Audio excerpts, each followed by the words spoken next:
Today, the other big news, it is a big day for professional football fans around the country.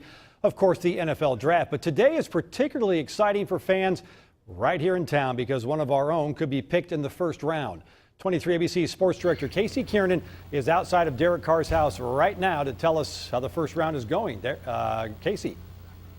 Yeah, Todd, actually, this is Big Brother David's house. It's the place where Derek slept every night since his last day at Fresno State until today, the big day, the NFL draft. Derek chose not to go to New York with the other draftees because, well, he's been there before. You'll remember David was selected very first overall by the Houston Texans back in 2002.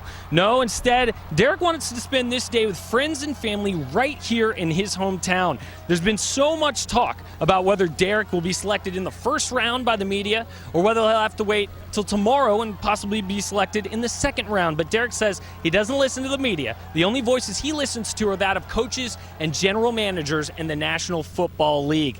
Well, here's a list of those teams looking for a quarterback in the draft. They're listed in order of when they're going to select. Notice we don't have the Houston Texans up there at number one. Might seem like a glaring omission, but Derek whispered to us that the Texans whispered to him they're not going to take a Carr twice. Well, that leaves these teams, and if you notice the asterisks next to the Browns, Jags, Vikings, and Titans, these are teams that have expressed interest in signing both Derek and Big Brother David as not only a backup, but also a mentor. Well, the man who trained both brothers for the draft, Eric Mahanke, thinks it's a possibility. There are some teams that are interested in both.